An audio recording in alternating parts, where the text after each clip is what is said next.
not only did I make portraits, the self-portraits, I was also making other things like these small pieces of work. Remember how I said I was playing with the texture of the paint? In oil paint, you can put anything in it to get different volumes of paint. And so that's what I started doing. I had made some collages and then I just said, let me make it into an oil paint and play with color. Now, if you know abstract, it's very known by being done by mostly men, but I just was into the moment of making these tiny paintings, and I played with the texture. Sometimes I would incorporate dry paint. I think I used either like a powder or sugar. I forgot what I used, or it was dirt or sand to get texture at times. But yeah, these were 8 by 8. I only made 4 of these. And, I labored on them for like a while. There was a lot of layers. So, I just really embraced the material for what it was. I used a limited palette, and it wasn't about anything. It was just me just spreading my imagination for what it was during this time.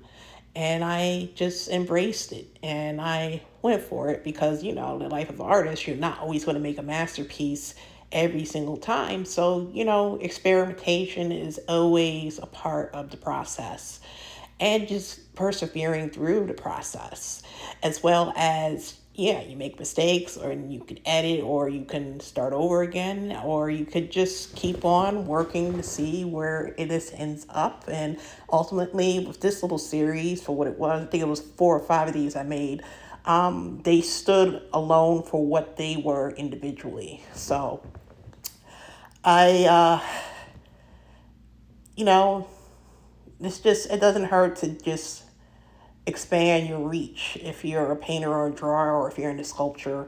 And that's what I did. And I really did enjoy doing this during the time, even though, like I said, I was going through a lot. Just had my art to really get me through. And with that, I went out to Chautauqua Institution, which is an interfaith community. This was a scene of Lake Chautauqua. This was an oil paint on birch wood. I made these panels, or I think this was masonite, one of the two. A good friend of mine, actually this couple in Reading, they wanted this piece so bad that, they just, now they have it.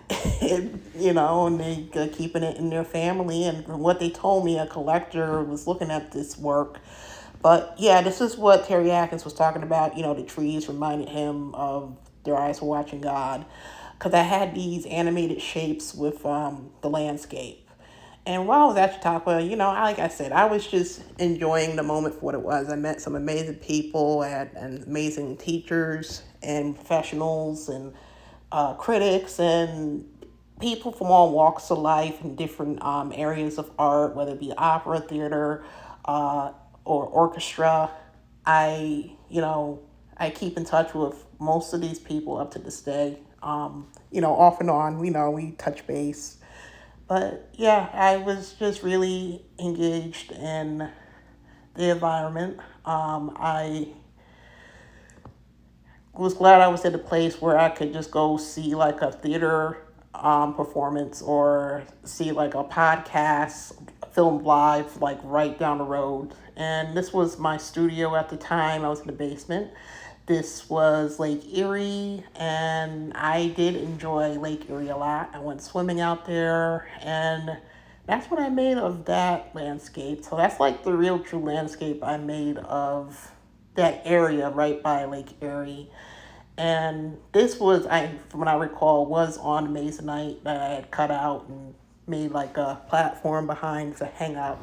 And yeah, I just really embrace the environments that I'm in for what they are, and I make them into my own world.